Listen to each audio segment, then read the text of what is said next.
Nintendo enters into the educational games market with one of the most popular, influential, and functional video games of all time, Donkey Kong Jr. Math. That was, of course, sarcastic.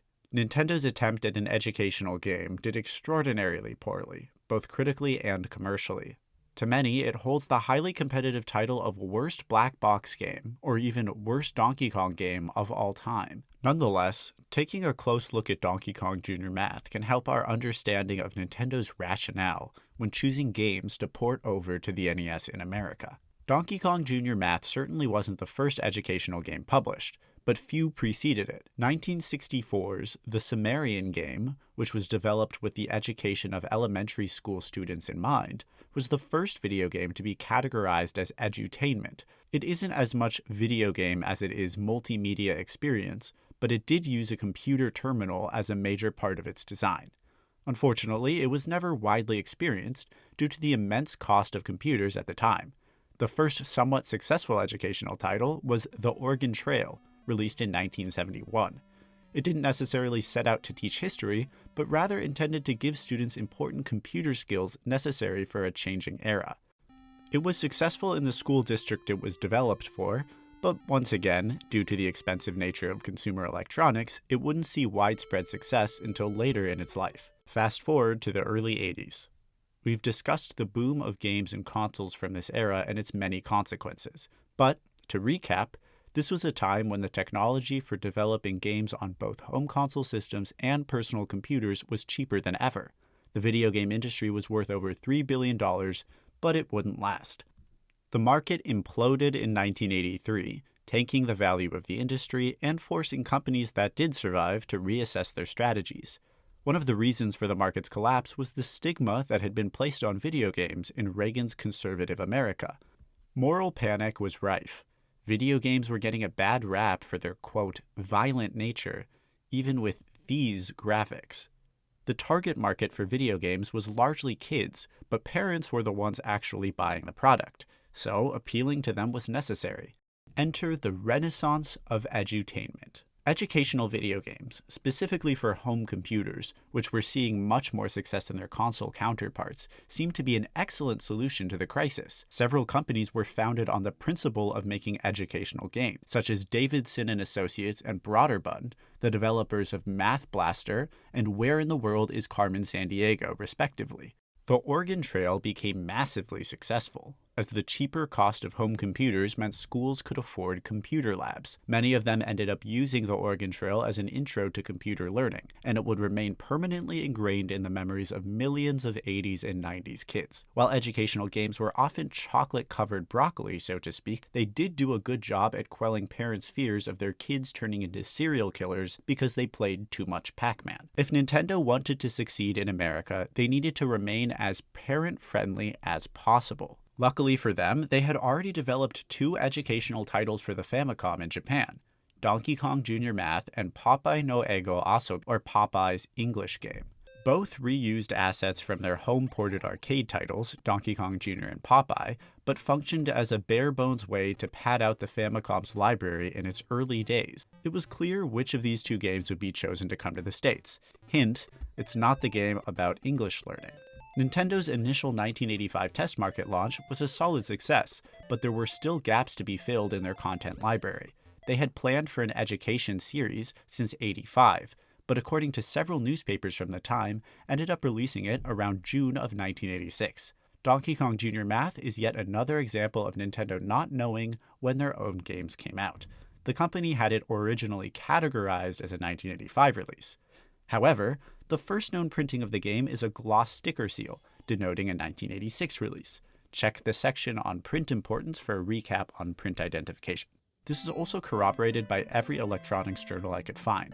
Anyways, now that we've got a release window squared away, let's see how Donkey Kong Jr. Math compared to its competitors.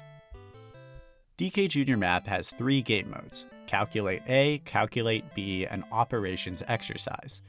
The Calculate modes place one normal DK Jr. and one pink one on either side of the screen, while Donkey Kong Sr. displays a number at the top. In Calculate A, this is usually between 1 and 100, while Calculate B adds larger numbers or negatives to the mix. The player's job is to write equations using the numbers and operations scattered throughout the screen to get to the goal before the other player. I played this mode with a few different people, and it wasn't all that terrible. Trying to steal numbers and signs before your opponent can get to them is actually pretty hectic, and it makes learning math at least a little bit interesting. This all falls apart when played alone, though. The manual states that these modes work as both single and multiplayer experiences, but there's no AI programmed on the opposing Donkey Kong Jr. This oversight is one of the ways DK Jr. Math feels incomplete. This is definitely not the first black box game that is woefully underdeveloped. Stack Up was a game that was shoehorned into the NES's lineup in order to give the Robot series another playable title. It was clearly rushed and felt like a testing tool for Rob rather than a standalone game. Stack Up's Famicom release was only a few months before its US counterpart. On the other hand, Donkey Kong Jr. Math came out on the Famicom a full 3 years before it launched on the NES. Perhaps Nintendo was straining their resources by focusing on more important projects, but 3 years was plenty of time to give Donkey Kong Jr. Math some much-needed touch-ups. Getting back to the game, the operations exercise is literally just do math. There are several options to choose from, but they all function the same. An equation appears on the top half of the screen, and the player is tasked with filling out the numbers by climbing ropes. There are 10 rounds per equation type, and the goal is to go for a high score. This mode isn't even poorly designed fun. It's literally doing math problems on the NES. The fun aspect may have derived from the fact that doing math on an electronic device was a novel experience, but with other learning games like Math Blasters already synthesizing the combination of fun and education quite well, it's clear that DK Jr. Math only existed to make the NES seem as if it could provide something other than pure entertainment. And it does this quite lazily. Reusing assets from its arcade counterpart is not a problem in and of itself, but leaving the music with the same 2 bars of repetitive beeps and boops brings it to a whole new level. Surprisingly, in a conversation between Shigeru Miyamoto and Masanobu Endo, who designed Xevious and several other popular games, they both comment on how fun DK Jr. Math is.